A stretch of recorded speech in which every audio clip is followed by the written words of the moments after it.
You see, most people think connection is built through pursuit, through fixing, explaining, proving, convincing. But that's where the tragedy begins. The more you chase someone who runs from intimacy, the more you confirm their deepest fear that love will cost them their freedom. The unfortunate secret to lasting connection with an avoidant isn't about doing more.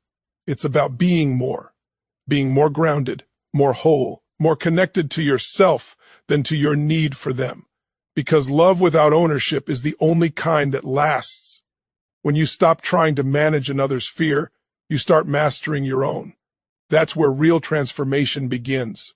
You start realizing that their withdrawal isn't rejection, it's a reflection of their history, not your worth. You stop taking their silence as a sign of your inadequacy and start seeing it as their battle to feel safe. When you understand that, your heart shifts from chasing to compassion, from controlling to understanding. And that shift right there is where connection begins to breathe again. The avoidant doesn't trust words.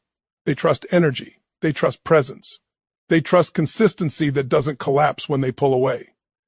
Every time you center yourself instead of reacting, you show them something they've never known: love without fear, closeness without suffocation. You're showing them a different rhythm, a love that says, I don't need to hold you hostage to feel whole. That's the love that rewires the nervous system. That's the love that teaches safety. You can't heal someone's fear of closeness by demanding closeness. You can't fix abandonment by proving your loyalty 1,000 times. What heals is allowing them to move at their pace while you stand rooted in your truth. When you stop forcing connection, something sacred happens. You create space. And space is what an avoidant secretly craves, but never learned to trust. When you give it without punishment or withdrawal, they begin to associate closeness with peace instead of pressure. Imagine being the anchor in a storm. The wave crashes, the wind howls, but you don't move. Our home. You build it by becoming your own. And when you stand in that energy of self-anchored love, they feel it. They sense it. They come closer, not because you chase them, but because your peace became the safest place they've ever known. That's the secret to lasting love, not needing to hold on, but learning how to let be. True connection begins where control ends. The truth is, most people enter relationships with good intentions but hidden fears.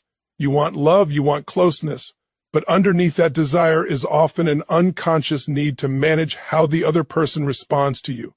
You want them to open up faster, love you deeper, reassure you more. But when you're loving someone, avoiding someone who's been conditioned to equate closeness with danger every time you try to control the pace, you unknowingly recreate the very environment they fear the most. Control feels like pressure, and pressure to an avoidant feels like suffocation. There's a moment in every connection when you realize you can't make someone feel safe. You can only be safe yourself. You can't make them stay. You can't make them love. You can't make them trust. You can only embody the energy that allows those things to unfold naturally. That's where power lives, not in control, but in surrender, not in demanding love, but in becoming love. Because the paradox is this: the moment you stop trying to control the relationship starts to heal. Think about it. When someone senses that you're trying to pull something from them, whether it's validation, attention, or affection, their natural instinct is to retreat. It's not always because they don't care, it's because your energy feels unsafe. It feels like they have to perform to earn your peace. But when you stop controlling, when you step back and breathe, when you let love unfold at its natural rhythm, you send a powerful signal: I trust you. I trust myself. I trust the process. That trust disarms defenses more than any speech or promise ever could. It takes immense strength to love without control. It means you choose patience over panic. It means when they pull away, you don't chase, you breathe. You don't interpret their distance as a reflection of your worth. You know who you are. And from that knowing, you respond with calm instead of chaos. You allow space to be space, silence to be silence, without rushing to fill it. Because in that space, something divine happens. The energy shifts from fear to freedom. They start to feel that you're not trying to own them, you're offering them a sanctuary. Every time you release control, you teach love a new language. you show that connection isn't about forcing closeness, but allowing authenticity. You start to see love as a mirror, not a leash. The more grounded you are in your own sense of security, the less you demand it from someone else. The less you need to prove your worth, the more your presence alone becomes enough. That's when your connection transforms from survival to soul. It's not easy, though. The human ego wants control because it fears uncertainty. It tells you, if I just explain myself better, they'll finally understand. If I just show them more love, they'll stay. If I just prove how loyal I am, they'll change. But control doesn't bring safety, it creates resistance. The more you try to shape the outcome, the more it slips through your hands. Real connection asks you to do the opposite, to trust what you can't predict, to love without demanding reciprocity, to let your peace be louder than your fear. When you love from freedom, your energy becomes magnetic. You no longer chase, you attract. You no longer convince, you inspire. You no longer grasp for reassurance, you are reassurance. The avoidant begins to sense that you're not a threat to their independence, but an invitation to their healing. Because in your calm, they feel something they never felt before, safe enough to breathe, safe enough to inch closer, not because you pulled them, but because your energy invited them home. This is where true connection begins. In the moment you stop trying to change them and start transforming yourself. In the moment you choose trust over tension, presence over performance. You realize that the deepest love doesn't come from holding tighter, it comes from letting go. And in that letting go, you don't lose them. You find both of you. Emotional distance isn't rejection, it's self-protection. This is one of the hardest truths to accept when you care deeply about someone who seems to keep their heart behind a wall. You feel the silence, the withdrawal, the space between you, and your instinct is to take it personally. It feels like punishment, like they've chosen to pull away from you. But what if their distance isn't about you at all? What if it's about a wound that was never given the space to heal? A wound that taught them closeness equals danger, and love equals loss of self. Every avoidant carries an invisible memory, a moment where vulnerability was met with pain. Maybe they opened up once and were shamed for it. Maybe they learned as children that love came with conditions, expectations, or chaos. So they adapted. They learned that safety meant distance, that silence meant control, that walls were the only way to not be hurt again. When you understand that, their withdrawal no longer looks like rejection, it looks like survival. And that shift in perspective changes everything. It's easy to see an avoidance emotional distance as coldness, but it's actually the armor they built to protect something fragile and sacred inside. It's not that they don't feel, it's that they feel too much, and they've never been taught how to manage that flood. So when emotions rise, they shut down not because they don't care, but because caring overwhelms them. They're afraid of being consumed by someone else's needs, afraid of losing their autonomy, afraid that if they let someone all the way in, they won't survive the pain that might follow. You can't reach that part of them by CE. You reach it through understanding. You stop interpreting their withdrawal as an insult, and instead see it as a message. I don't know how to be close and safe at the same time. That's the internal battle they fight daily. When you start seeing that, compassion replaces confusion. You stop reacting with fear and start responding with empathy. You become a mirror of calm in the midst of their storm. It takes immense emotional maturity to love someone whose coping mechanism is distance. It requires that you don't confuse silence with indifference. It means you stop demanding instant emotional intimacy and start honoring their pace. Because the truth is, the more you pressure an avoidant to open up, the more their walls rise.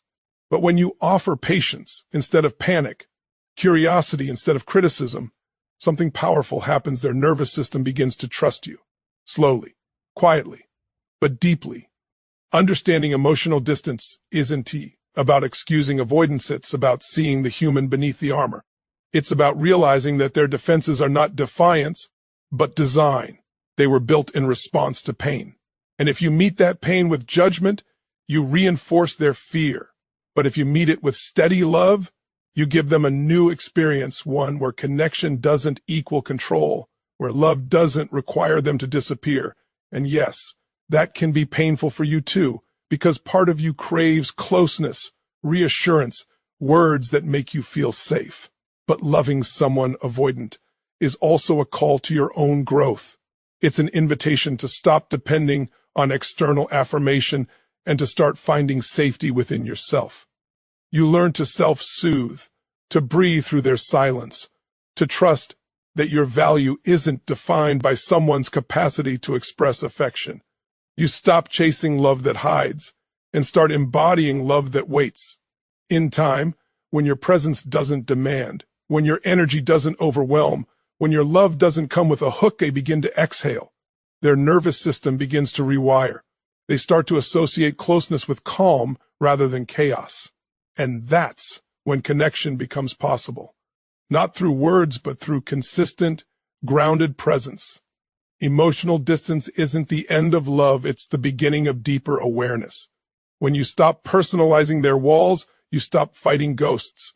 You begin to see the sacred work unfolding beneath the silence, the slow, cautious opening of a heart that's been afraid too long. And when that happens, you realize something beautiful. What looked like rejection was never about being unloved. It was about learning how to feel safe enough to love again. The energy you give becomes the mirror they trust. Every relationship, whether romantic or otherwise, runs deeper than words. You can say all the right things, promise loyalty, and express love. But what truly reaches someone, especially someone with an avoidant attachment stylus, the energy behind those words. The avoidant has spent a lifetime reading the emotional atmosphere of a room before stepping into it. They're hypersensitive to pressure, to tone, to shifts in energy. They don't just hear what you say, they feel what you feel. That's why the energy you bring to a connection determines whether they lean in or pull away. If your energy says, I need you to respond so I can feel okay, they'll feel the weight of your expectation before you even speak. To them, that energy doesn't feel like love, it feels like a trap. It triggers their subconscious memory of being engulfed, controlled, or overwhelmed. But when your energy communicates peace, presence, and self-trust, something miraculous begins to happen. They start to feel emotionally safe, not because of your words, but because of the emotional frequency you emit. You're showing them, without saying it, that they can exist near you without losing themselves. People often underestimate how powerful nonverbal communication truly is. You can't fake calm. You can't fake trust. Energy doesn't lie. When you're anxious, even if your words are gentle, the energy behind them still carries urgency. And an avoidant, who's built their entire identity around maintaining emotional control, senses that immediately. They pull back not out of malice, but because they feel your need is pressure. But when you hold your own center, when you stay grounded, open, and unbothered, they begin to mirror that same energy. That's how emotional regulation becomes contagious. This is why your work isn't about convincing the avoidant to trust you. It's about becoming trustworthy through your energy. It's not about demanding vulnerability. It's about embodying safety so fully that vulnerability becomes a natural response. You don't teach them through lectures or ultimatums. You teach them through your consistency, through the energy you maintain even when things feel uncertain. When they see that your love doesn't crumble when they retreat. When they see that your peace isn't dependent on their reaction, they begin to relax into your presence. That's when emotional intimacy starts to form, not from force, but from emotional alignment. Think of it like this. Your energy is the atmosphere they breathe in your presence. If that atmosphere is charged with tension, fear, or control, their instinct is to hold their breath. But if it's filled with acceptance, calm, and authenticity, they begin to breathe freely for the first time. You can't teach someone safety with words, they have to feel it. Your calm energy says you don't have to perform here. You don't have to be perfect. You can just be. That's the language their nervous system understands. It takes emotional mastery to keep your energy clean when faced with distance or indifference. It means you stop letting your emotions mirror theirs and start letting your peace set the tone. When they withdraw, you don't spiral, you stay anchored. When they test the limits of your patience, you respond with quiet strength instead of reactivity. That consistency builds trust faster than any declaration of love ever could. You become the emotional constant in their storm, and that constancy becomes magnetic. In truth, the avoidant isn't avoiding you, they're avoiding the feeling of losing control. But when your energy communicates that love doesn't mean losing oneself, that connection doesn't have to come with chaos. They begin to experience something foreign: safety and closeness. You teach that through presence, not pressure, through being, not begging. And as your energy stabilizes, something subtle but profound happens. They start to mirror you. They soften where they used to harden. They stay where they used to run. They begin to reflect the emotional state you embody. That's why the work of connection always begins within. You can't demand peace while embodying chaos. You can't ask for trust while radiating fear. But when you live in the frequency of calm, grounded love, the avoidant feels ITAN for the first time. They start to believe that closeness can actually feel good. Your energy becomes the invitation their heart never received, and your presence becomes the mirror that teaches them it's safe to stay. Healing happens when you stop forcing and start allowing.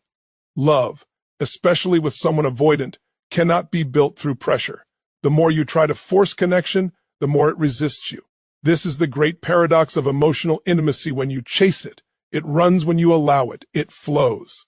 For someone avoidant, closeness is not comforting at first, it's triggering. It awakens the old memory of being smothered, of having to give up their autonomy just to be loved. That's why pushing for emotional availability too soon feels to them like standing too close to a fire. They can only handle it in small doses until they learn that warmth doesn't always burn. When you love through force, even unconsciously, you send the message that your peace depends on their participation. You start to grip, to measure, to demand clarity. You might think you're asking for emotional honesty, but what they feel is control. They feel that your love comes with an agenda: make them change, to make them respond, to make them meet your emotional needs faster than they're ready for. And because an avoidance core wound is the fear of being engulfed, that pressure feels suffocating. So they pull away, not because they don't care, but because they're trying to breathe. Allowing doesn't mean you accept disrespect or emotional neglect. It means you understand that healing and connection cannot be rushed. You give love space to evolve at its natural pace. You release the need to manage every outcome, every reaction, every silence. You learn to hold emotional space rather than fill it. You trust that the connection will deepen when both people feel free to show up authentically, not out of fear or obligation, but out of genuine choice. That's where real love lives, in choice, not in control. The art of allowing is the art of surrendering ego. The ego say, "Wise, I must make this work."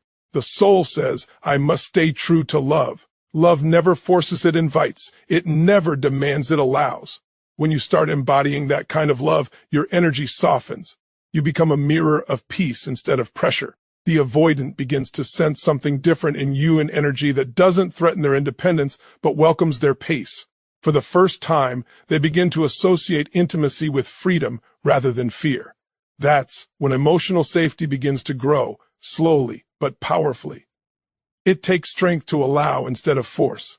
It means you're grounded enough in yourself that you don't need immediate reassurance to feel secure. You can hold uncertainty without panic. You can stay present even when the other person retreats. You can love without losing yourself.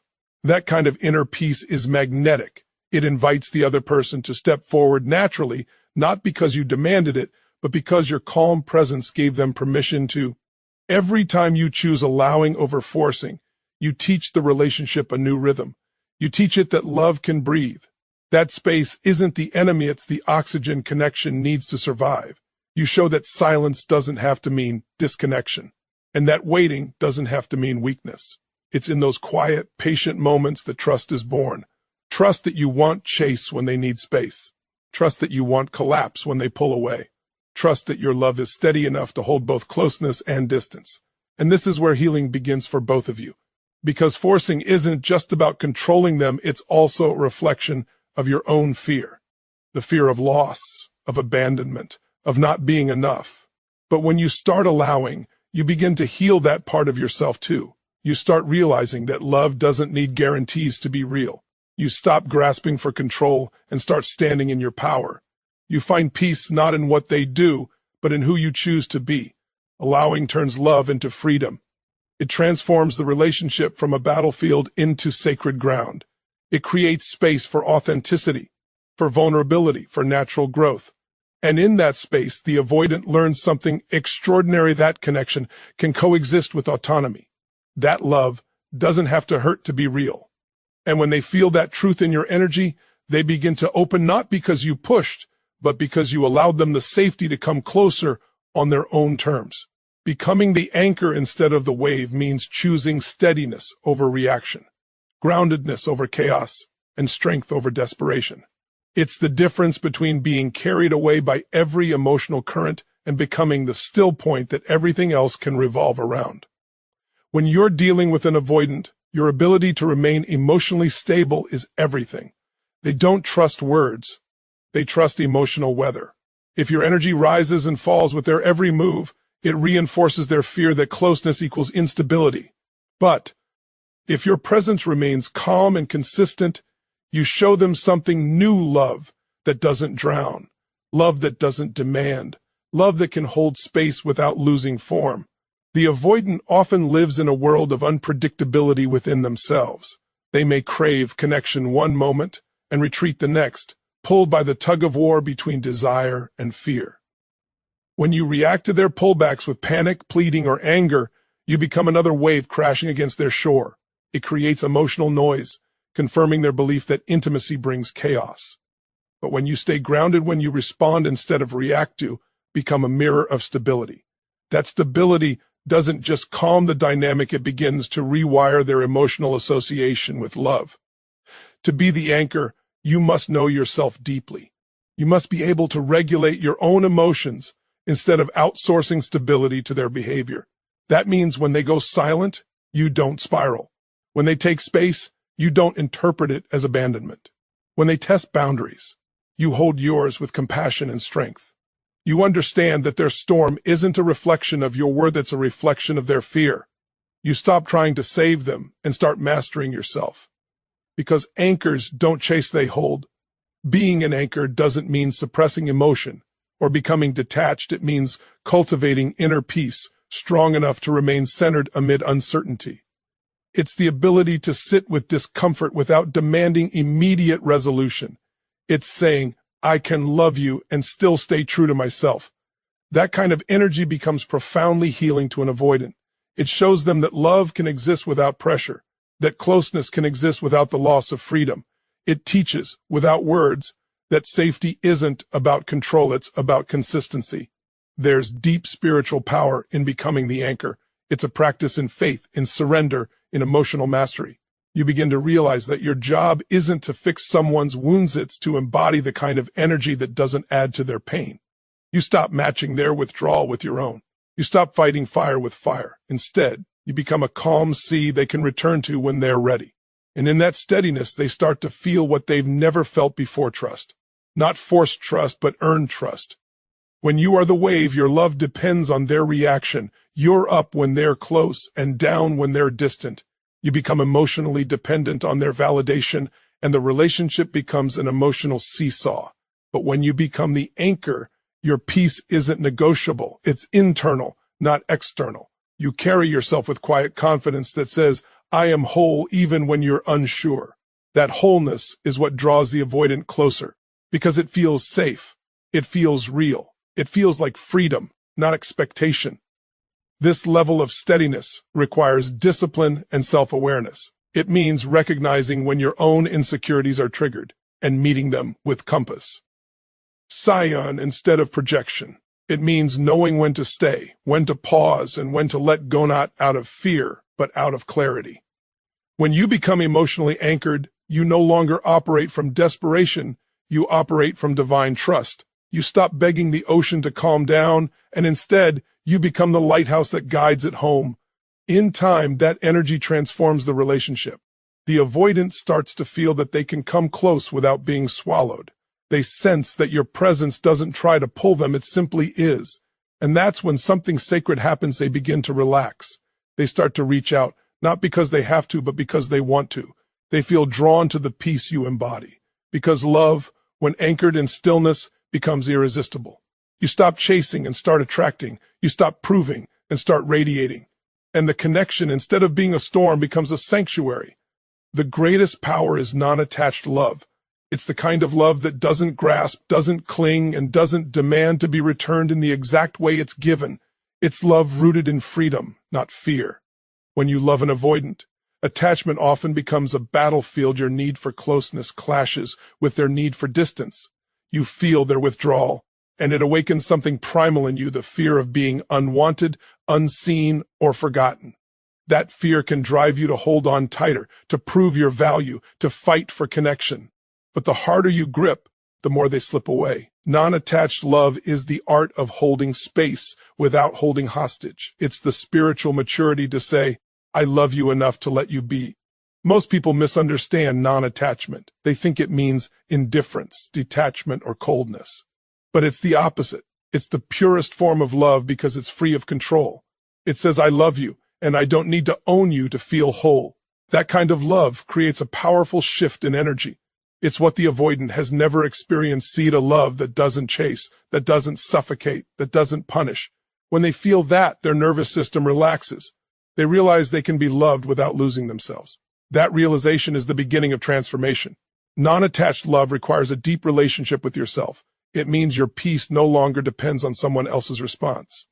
You stop measuring your worth by how close someone is willing to come. You understand that your love is an expression of who you are, not a strategy to earn affection. That shift in consciousness frees you. You stop trying to manage another's emotions and start mastering your own. You no longer ask, how do I make them love me? Instead, you ask, how do I love them without abandoning myself? That question changes everything. When you love without attachment, you allow the relationship to breathe. You stop chasing validation and start creating safety.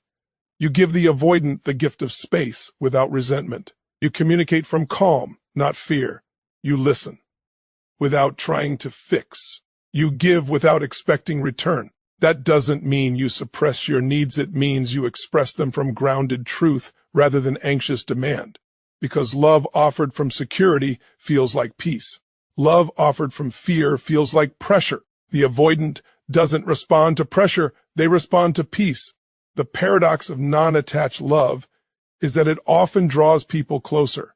When someone feels free to choose you, rather than obligated to, their affection becomes real. They come toward you because they want to, not because they're afraid of losing you. That's the essence of authentic connection, voluntary closeness born out of trust.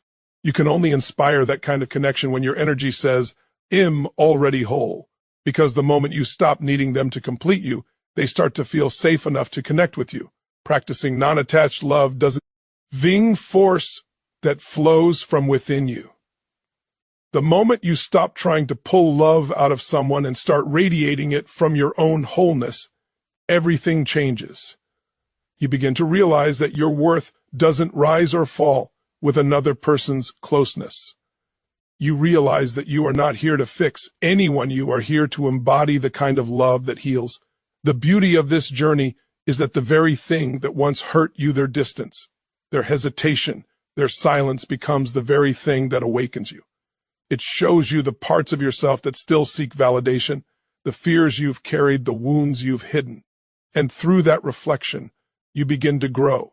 You become stronger, softer, wiser. You learn to meet resistance with grace, uncertainty with faith, and love with freedom. That's the divine lesson. That's the purpose behind the pain. Because love is not found in attachment, it's found in awareness. It's not about completing each other, it's about remembering that you are already complete. When you embody that truth, you stop chasing and start attracting. You stop forcing and start flowing. You stop fearing loss because you've discovered something deeper. Can never lose what's real, because real love doesn't bind, it expands. So if you're standing in that space loving someone avoidant, wondering if it's worth it, questioning if they'll ever meet you halfway, remember this: you are not powerless. You are the atmosphere that teaches them how to breathe again. You are the calm that invites them out of fear. You are the living proof that love can exist without control, that connection can feel like freedom, and that healing begins with presence, not pursuit. And maybe, in the end, that's what love was always meant to be: space where two souls don't complete each other, but awaken each other, where freedom and closeness dance together, where peace becomes passion, and where love, unforced and unbound, finally feels like truth. Thank you for listening. Thank you for daring to love with courage instead of fear. Thank you for doing the hard, sacred work of becoming love itself. Because every time you choose to rise instead of react, to trust instead of chase, to love without losing yourself, you change not only your relationships but the world around you. May you continue to love boldly, live fully, and lead from your heart. Because the world doesn't just need more love, it needs more people who are love. Thank you.